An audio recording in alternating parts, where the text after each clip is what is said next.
Well, good morning, everybody, and thank you for joining us today. As a reminder, if you're not already, please make sure to mute your line. We're so excited to have you guys here with us. You can post your questions for our guest speaker today in the chat box, and we will ask them of him at the end of the program.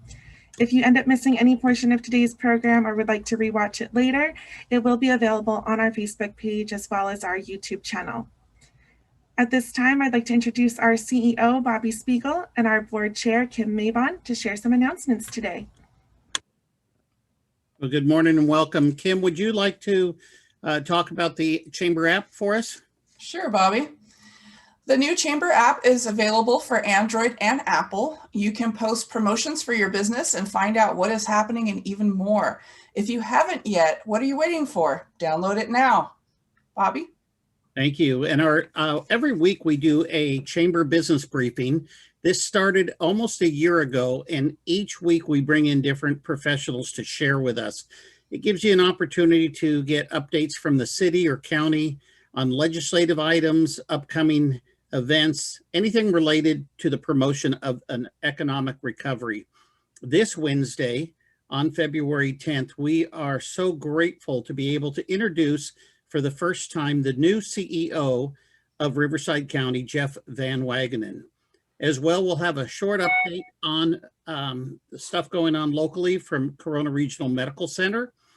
And our legislative advocate, Jeff Gibson, will be discussing the grocery store hero wage policy move, which what we're looking at is saving you 30% or more on a proposed wage hike.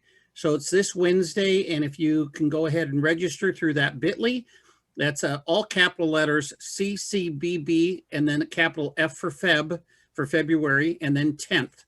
And so it's CCBB FEB 10. Kim? Next Friday at our virtual Good Morning Corona, we will feature keynote speaker Ryan Cora, who was also a previous Coffee with the Entrepreneur speaker. His topic is optics versus reality. He is solutions oriented and will provide insights as you reopen or continue your business and help you and your employees feel safer. We are also going to get some business tips from Barry E. Knight. Register today using the link on the screen or call us at the Chamber with any questions. Sponsorship opportunities are also available. Bobby? Excellent. So our installation is coming up, and I know John Wygant had mentioned that Kim is our board chair for 2021. Our official gala will take place on February 25th, and we encourage you to register. There's a couple of options. Of course, the sponsorships are a huge thing, but I want to talk to you this morning about our VIP package. It's a gala box. It's designed for 2 people, and there are so many free gifts that are in that gala box.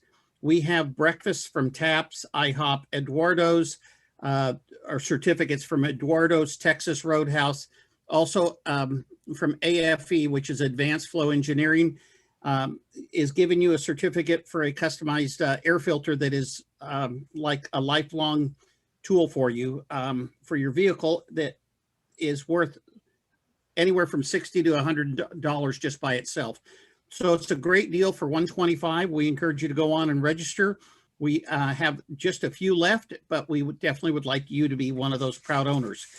At that installation, we're going to go ahead and thank Don Williamson for his leadership in 2020 and install the new board of directors and present some awards to some very incredible businesses and individuals. Kim Maven will be sharing her vision as she is the 2021 board chair. Kim, could you go ahead and cover membership? Sure. For those of you who are not yet a member, or if you know of a neighboring business that would find Chamber membership beneficial, please connect with Robert Yanez to become part of our Chamber family. Programs like today's chat are just one of the many benefits to being part of an active, thriving organization like the Corona Chamber. We serve a regional landscape and are not bound by geographical limits. We have incentives for both joining and referring members. Our Chamber is growing, and together we make a big impact. Excellent. And our next slide, before I introduce our business partner, is about the FLAG program, Frontline Appreciation Group.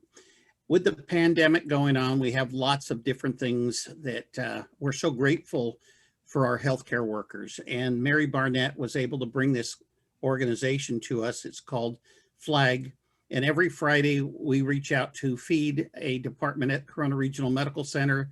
We've done Kaiser, Riverside Medical Clinic, many of the retirement homes. This last week, one of our newer members, Cookies, donated enough money so we could feed every employee at Corona Regional Medical Center, both campuses, in the night shift. And it was just wonderful to be able to do so. You know, there's no donation too small, and we definitely would love to have you donate as much as you possibly can. 100% of the monies that are raised goes to be able to allow us to go to our local restaurants and purchase from them meals so that we can feed our healthcare workers. So it's a win-win-win for all of you. Win for you, you get to feel good about doing something positive for our healthcare workers. A win for our restaurants to help them stay in business. We're not asking them to give us meals or to discount them. We're paying them for the meal, and then it's a win for the healthcare workers as well. So if you are inclined to, you can either text the word FLAG to 71441. You can write a check to the Corona Chamber Foundation, or you can go online to givebigcorona.com and make your donation. Again, it's anywhere, for every $10, a meal is served to one of our healthcare workers. So we're pretty excited about that. And I'm equally excited right now to be able to share with you and introduce to you one of our business partners. The Corona Chamber partners with the City of Corona to be able to provide seminars like today. And this is a tremendous asset that we feel is helpful for the business community. The program today will enable you to get tidbits from Elijah. But before I bring Elijah on, I want to introduce to you Jessica Gonzalez. Jessica has an extensive background in building collaborative partnerships through the economic development arena. She is well known throughout the state of California for her action-oriented achievements and for being able to build collaborative agreements among many different groups. She's been here almost a year in the city of Corona, but she has a vast knowledge of economic development from her prior employment. Ladies and gentlemen, please welcome Jessica Gonzalez. Thank you, Bobby, and good morning, everyone. It's a pleasure to be with you today. This is an exciting time as we're always getting to have this monthly surge of encouragement and hearing these wonderful stories of innovation and resiliency. And so I'm very delighted, as all of you are, to hear from Elijah today. So in terms of a quick couple updates here from the city, the first one that I want to share with you is that there is still time to apply for one of many $5,000 business grants. These grants are used to reimburse costs associated with the purchase of personal protective equipment. So if you are a business that is incurring those costs, which we know, of course, many of you are during these times, please reach out to us. I will put the link in the chat, but you can always go to our city website and please check in with us. There is still time to apply for reimbursement for these costs associated with PPE. The other thing that I wanted to share with you is that tomorrow night, we are excited. It is the kickoff of our Entrepreneurship Academy, completely in Spanish. This 8-week academy will cover business fundamentals, leadership principles, and is planting the seeds for that next crop of entrepreneurs in our Corona community. That starts tomorrow night. The seats are reserved for this cohort, but we are, due to the popular interest, we are now working on a second cohort launching in June. So if you know someone that would benefit from attending this entrepreneurship training all in Spanish, please have them reach out to us. With that, I will turn it over to Bobby. Once again, happy to be with you. And Elijah, I can't wait to hear your story. Excellent. Thank you, Jessica. And if any of you have questions that you want to put into the chat box for Jessica, she's going to be on the entire call. She'll be able to answer questions later on as well. But today we are going to have our invited entrepreneur to speak with us. And as you get questions that you're thinking that would be important that you want answered, please put them in the chat box. And then Stephanie will be asking those questions at the end. Typically what we do is we take a long bio on an individual to share all about who this person is, but that's what today is all about. So I've had the pleasure of knowing Elijah for a number of years. My son Joshua is very close to him and works on his board of directors, as well as Dr. White. Is it Dr. White, Linda? Are you? No, okay, not yet. Well, I'll call you Dr. White for today. But, you know, he is an investor, a public speaker, an advocate, and soon to be an author. And I'm not going to go through all the other things, except that he is totally a visionary, a doer.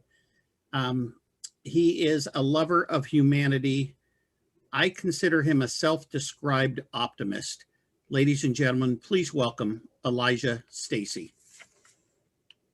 Thank you for that introduction, Bobby. And it's great to be with you all today. And I want to tell you a little bit about my story. It's also pretty incredible to be addressing the city in which I grew up in. And so I'm going to tell you a few stories about my life and some lessons I learned. But first, I want to break down the future of medicine. But I first want to give you some context about who I am. Ever since I was a small child, I knew I wanted to do something great for the world. As a small child, I would follow my dad around on the football field, who served as the head football coach of Roosevelt High School. There, I'd learn all about hard work, and I would start to develop my competitive drive and desire to make things better. Then in high school, I would join the IB program at Centennial, as I wanted to challenge myself academically and be surrounded by people with high ambitions. I ended up joining the mock trial team as I grew an interest in law. I was extremely nervous trying out for the team, as I'd be talking to real-life lawyers who are not afraid to tell you, you sucked. I wanted to expand my comfort zone, though, and so I ended up doing it and ended up getting a senior role as a freshman. There, I'd make the pretrial motion every Wednesday in the Riverside Courthouse. I'd argue to a real judge who could stop me at any time and ask me hard questions about previous cases, or what is known as case law. I had to think quick on the top of my mind, and this really developed me as a person and helped me improve my public speaking skills. During this time, I also started to get really interested in business. I started to study business icons like Jeff Bezos and Steve Jobs. I started to bring business books to class, and I'd read them anytime I had the chance. I was becoming very passionate about all things business related. Later that summer, during my freshman year, I also became the first high school student to serve as an intern for the Riverside County District Attorney's Office. There, to expand my legal knowledge as I worked on the homicide unit. I really liked the fact that I was contributing to bringing justice to the world. However, I wanted to do something more that summer. I wanted to make a huge impact on the world. I decided that I was no longer going to wait until I was 20 or 30 to make a difference in the world. I mean, there's no rule that says you have to be this age or that age to make a difference. Greatness doesn't have an age requirement. Greatness knows no age. Something else significant happened that summer that would forever change me. I remember this day so vividly, it feels like it was just yesterday. My family and I were attending a fundraiser that was raising money for Duchenne, which is the disease I suffer from. It was put together by a team of teenage dancers, and they're performing inside of a high school theater. I rolled up in the front of the theater where I'd be sitting. There I waited for the show to begin, so I started to look through the booklets that were given out to everybody in the audience. It was full of all the dance members and really nothing else. Then I got to the last page of the booklet. The booklet started talking about Duchenne. It first listed that kids lose their ability to walk around age 11, which obviously wasn't news to me as I was sitting there in my powered wheelchair. The booklet then started to mention that patients with Duchenne start to lose mobility in their arms in their later teenage years. This made me sad, as I couldn't imagine not being able to throw the football around with my dad, as I always once was able to. I loved playing catch with my dad, and thinking that I might not be able to do that one day really weighed me down. Then it got much worse. The booklet went on to explain that most patients with Duchenne pass away in their mid-20s. My blood instantly started to get warm, and I started to hold my breath after reading that. I thought maybe it was a mistake in the booklet, but it went on to explain that the heart and diaphragm were muscles too. Since Duchenne muscular dystrophy is a muscle wasting disease and eats away a person's muscles, this forced me to realize the reality of the disease. For the first time in my life, I actually thought about death. I was now facing my own mortality. The booklet didn't just end yet. It mentioned that Duchenne is incurable, which in the moment I understood that word a little bit different than I do today. I took the booklet as a challenge. I took it as they were saying it's not possible to cure Duchenne. And it felt like a challenge to me. My whole life has consisted of people telling me I'm not capable of doing something, and then me doing exactly that. The show began shortly after. While the dancers danced on the stage, I danced with the different emotions inside my mind. Later that night, I wanted to distract myself from the intense new information I just learned. So I put on my favorite movie and superhero, Iron Man. As I was watching Iron Man, I started to admire how he used his knowledge to solve the problems he was facing. It started to give me the idea that I could do the same, and started to get me thinking that I could cure Duchenne, that I could use my resources and knowledge to put an end to this horrific disease. I knew exactly what kind of impact I wanted to make on the world. I felt a calling. Days later, it was July 25th, 2017. It's my official last day as an intern for the Riverside County District Attorney's Office. I came home still wearing my student tie and went out to my backyard. I brought my little brother Kai out with me and handed him my phone and told him to record me. There I made a video announcing to the world that I would be starting a nonprofit organization called Destroy Duchenne with my 15-year-old voice. I then took an act of courage and posted it on my personal Instagram. The video still exists today, and you can see it by going on my Instagram and scrolling all the way down. It's my very first post. I didn't know what my peers would think, since what I was doing was really abnormal for my age group, but my desire to accomplish my cause outweighed any type of judgment or embarrassment I might have faced. I thought people might not take me seriously, which they didn't at first, or think I'm crazy for believing that I could cure Duchenne. But I thought of a famous quote from one of my favorite entrepreneurs, Steve Jobs, who said, "The people who are crazy enough to think that they can change the world are the ones that do." And this removed the fear right out of me. From that day forward, I started a GoFundMe to raise the initial money to pay for the legal fees to make this an official nonprofit. I started doing my research, and I ended up calling one of my former mock trial coaches, who was a real-life lawyer, for some legal advice. In the first week, I raised all the money needed to pay for the legal fees, and I began to file for the Articles of Incorporation, making Destroy Duchenne an official corporation in the state of California. Then I began researching and filling for tax exemption status with the IRS to make Destroy Duchenne an official 501c3 nonprofit organization. I also put together a team of board of directors, which felt weird because I was asking much older and well-respected adults if they wanted to be a part of something I was starting. One of the most respected individuals in Corona is Linda White, and she serves as the president of the board of directors for Destroy Duchenne. And the vice president is Josh Spiegel, who is Bobby Spiegel's son. Several months later, I received a tax exemption letter from the IRS, which would officially make Destroy Duchenne a nonprofit. Just shy of 4 years ago, I started on my journey towards destroying Duchenne. Now, early on, I did some research and I realized a problem that was unique to Duchenne. That would be the lack of awareness around the disease, which then explains the lack of funding for research. Now, why is this, I asked? Some would argue that it's because of how rare Duchenne is, but I don't think that's the case.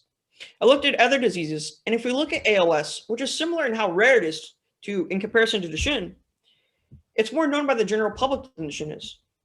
So it cannot be because of just how rare Duchenne is. The famous baseball player, Lou Gehrig, helped bring tons of awareness towards ALS after being diagnosed with it, which is now sometimes referred to as Lou Gehrig's disease. In the early 90s, Magic Johnson, one man, changed the entire public's perception around the HIV virus after contracting it. Michael J. Fox used his celebrity to raise hundreds of millions of dollars for Parkinson's. So what's the common pattern here? People that were already ultra famous used their massive platforms after getting diagnosed to make a great impact on curing these diseases. Now, since Duchenne starts to affect patients when they're about 5, and considering the lifespan of a patient is only about 25 years, it's no wonder why anybody with Duchenne hasn't become ultra famous or been able to develop a massive platform to reach people.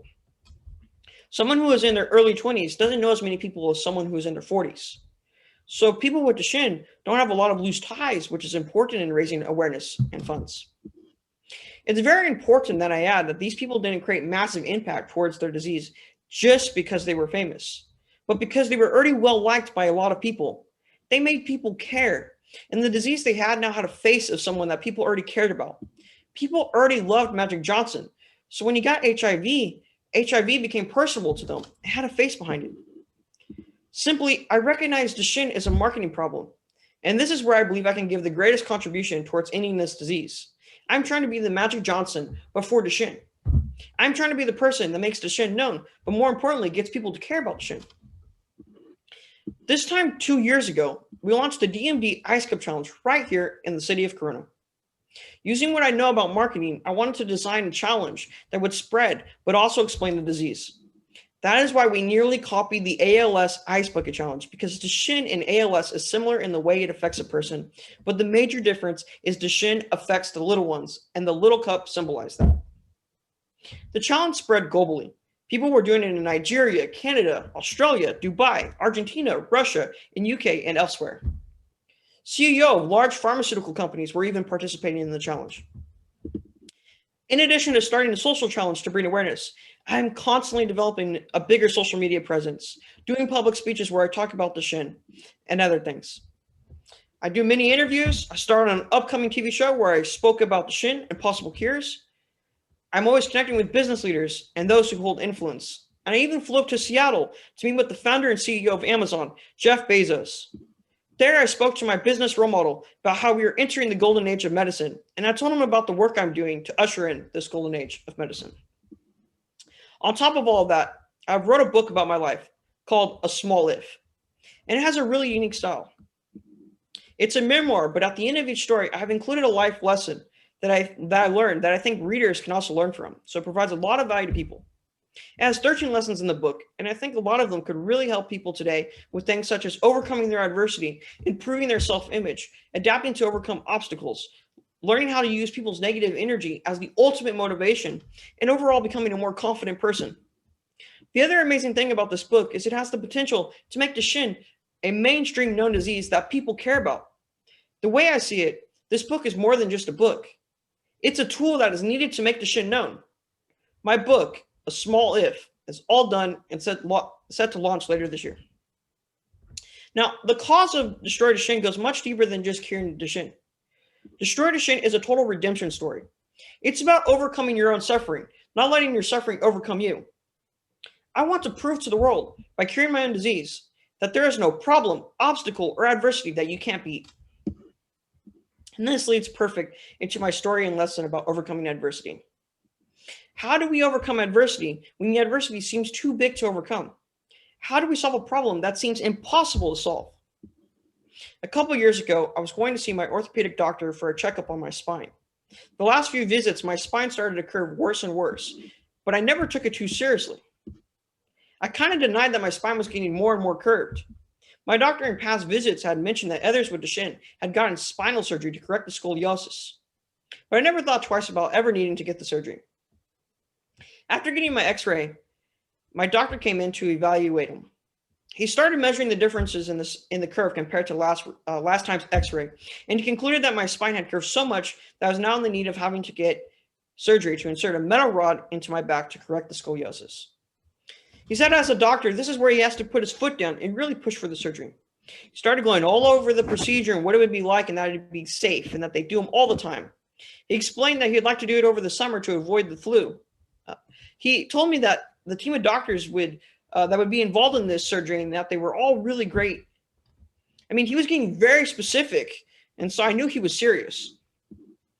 I looked over to my left and I saw my mom crying. And I looked over at my dad and I saw him with his head down. I sat there with a big smile on my face as I wasn't accepting this news. I was determined to avoid the surgery. I then asked my doctor if I could choose not to have the surgery. I mean, I did not want to have a metal rod inserted into my back. He told me that I could, but once again, he said he needs to put his foot down and really push for the surgery. He told me that he doesn't want me to one day be speaking on stage and have me be all slouched over. So we need to correct my spine now so it doesn't get to that point. I then asked my doctor, if I was able to reverse the curve in my spine, could I then avoid having to get the surgery? He then told me that he doesn't want to give me any false hope, that he's never seen or heard of anybody being able to do that. Basically, he was saying it was impossible. He added one more thing, though. He said, being able to reverse the curve in your back is a small if. But because I know you and your character, I'll give you a small if. To me, I just heard the possibility. I heard that I still have a chance. And in my mind, if I have a chance, then I'm going to make it happen. From that day forward, I made it my personal mission to do the impossible. I like when people tell me I can't do something because it gives me great motivation to do just that. I signed up for physical therapy and started to go twice a week. Sometimes when they're straightening out my legs, it would hurt so bad that I'd bite down on my shirt because I wanted it so badly, I would just suck up the pain. I started working out every day on my own. I even learned how to cook in my wheelchair because I wanted to eat better. I made the pledge not to eat one thing sweet for this period of time because I theorized that losing weight might relieve some pressure off my spine. I hung a picture of my crooked spine on my bedroom wall so I could see it every morning and be focused on my mission. One of my favorite tools is visualizing. I visualized myself successfully reversing my back and seeing the new x-ray with a straightened spine. I visualized myself celebrating with my family at this really cool Shake Shack restaurant near my doctor's office. I visualized everything in detail, even the hard work I'd have to do to make this a reality. Months later, I came back into my doctor's office with great confidence that I had reversed the curve in my back. I got off the x-ray table, smiling as I made way to my room, and I saw my doctor staring at a screen in awe. I then saw my x-rays on the screen, and I was convinced my back was straighter. My doctor came in and looked at the x-rays again, and he said, "Your spine is definitely straighter." I pulled it off. All I needed was a small if. I just needed possibility, and then I went to work and did it. And just like I visualized, I celebrated that day at the Shake Shack in Newport Beach with a big Oreo shake. When something seems too hard to accomplish or seems impossible, you have to search hard for possibility. You have to find a small if. Once you see how something is doable and you start believing you can do it, then you have to work really hard to make it happen. So let's now talk about how curing Duchenne is very doable, how it's possible that we can put an end to this disease. I want to tell you why at Destroy Duchenne, we don't say we need to find the cure, but our official slogan is complete the cure. We are dedicated to advancing gene editing and gene therapies into human practice, and I want to explain the science behind these medical technologies. But to understand the solution, you first need to understand the problem. So let's start with Duchenne. What causes it, the problem? And if we can pull up the images right now, that'd be wonderful.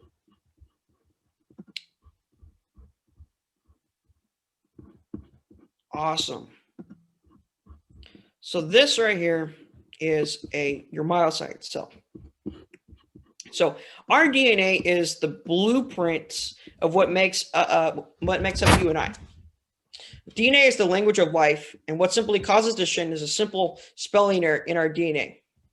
Since Duchenne is a muscle wasting disease, I'm going to focus on the myocyte cell, which is also known as the muscle cell, which you see here. Part of the muscle cell is the cell membrane, which acts as the regulatory walls of the cell. It allows certain things to enter the cell and protects all different parts that are inside of the cell.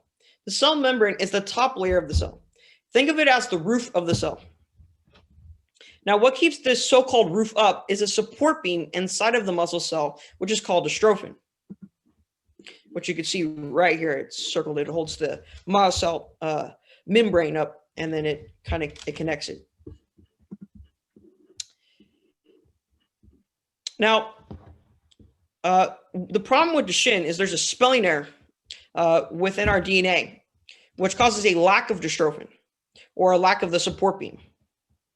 Can we go to the next slide?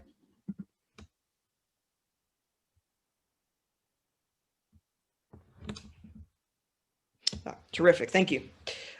So here, every time a person with Duchenne contracts their muscles, since they don't have dystrophin, they don't have that support beam. So what happens is it causes a rip within their cell membrane. If we can go to the one more slide.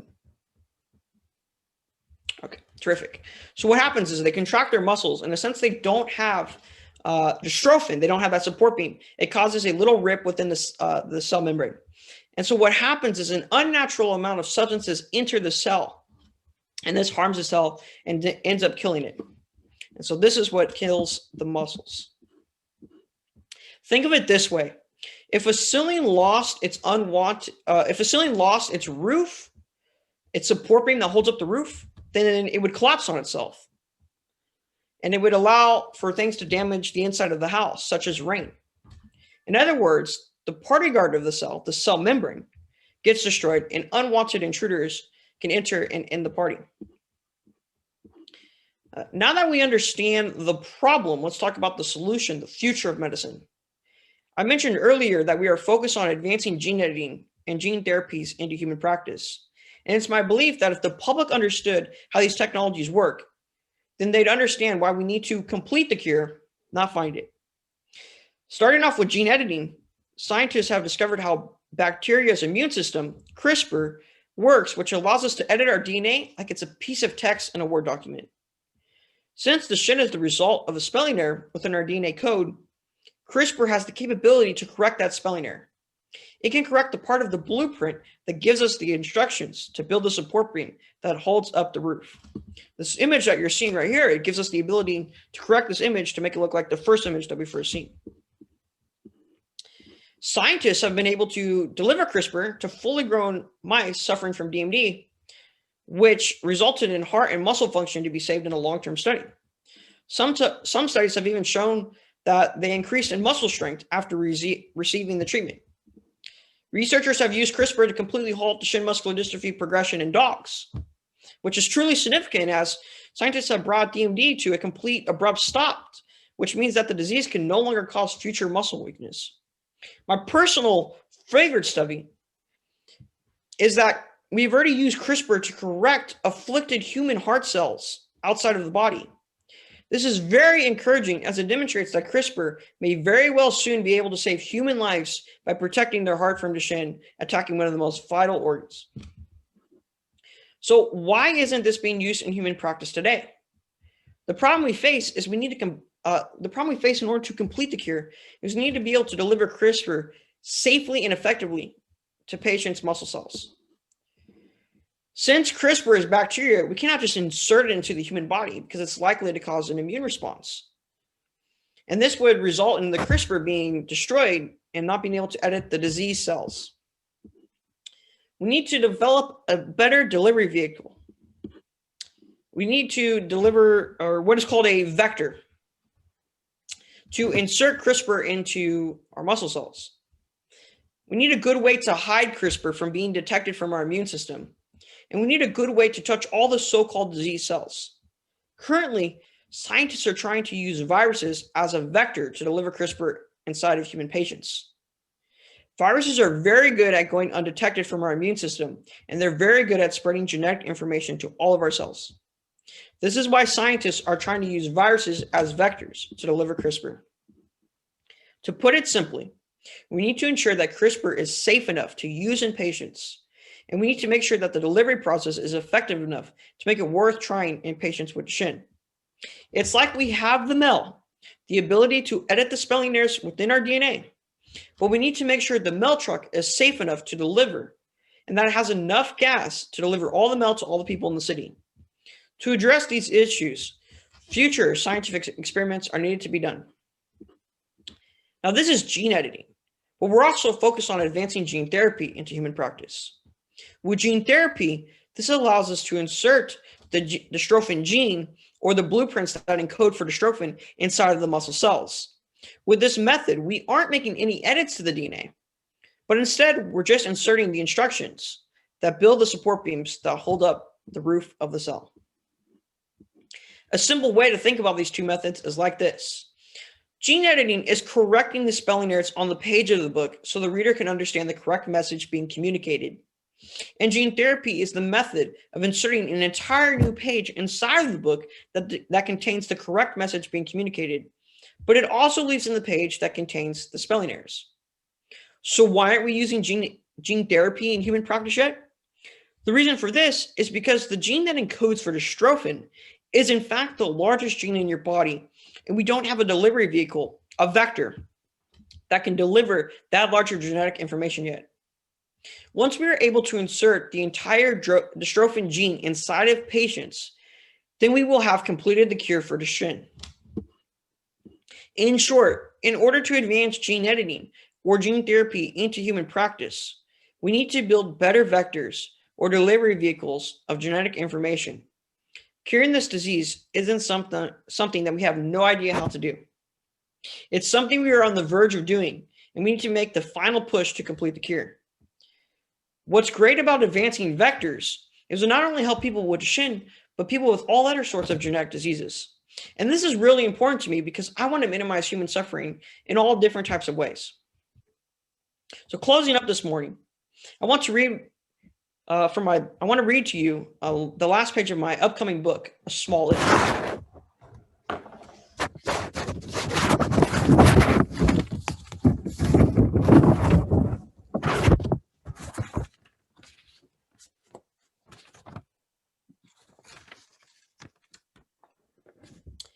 Even though humanity every day faces the horrors and destruction of disease, I still have a dream. I have a dream that one day little boys and little girls won't be stuck in hospital beds suffering from diseases, but instead will be outside playing on the playground, enjoying their childhood. I have a dream that one day little kids can grow up healthy and chase their aspirations instead of growing up with an illness that holds them back from fulfilling their potential. A world where parents can watch their kids grow up to be the next genius scientist, the next gifted musician, the next business magnate, the next legendary athlete, the next leader of a nation, the next astronaut to explore the stars, the next passionate teacher. I have a dream where the sick no longer have to go through numerous amounts of long and invasive treatments, but instead their illness is cured altogether. I have a dream that one day the sick will be healed and their health restored back to a healthy state. I have a dream that one day the wheelchair user will walk again, the blind will see, and the deaf will hear. I have a dream that one day humanity will be free of all genetic diseases. A world where humanity is flourishing is a world without genetic diseases. Disease is like a giant anchor that weighs humanity down and keeps us from rising up and prospering. By curing diseases, we can make progress for all people of every race, gender, and creed. We must advance humanity forward by advancing the field of healing. We must take the next giant leap for humanity by finally, once and for all, curing all genetic diseases. It is time that humanity breaks free from the havoc disease creates. I believe that when people work together, we can accomplish any task, no matter how difficult the task may be.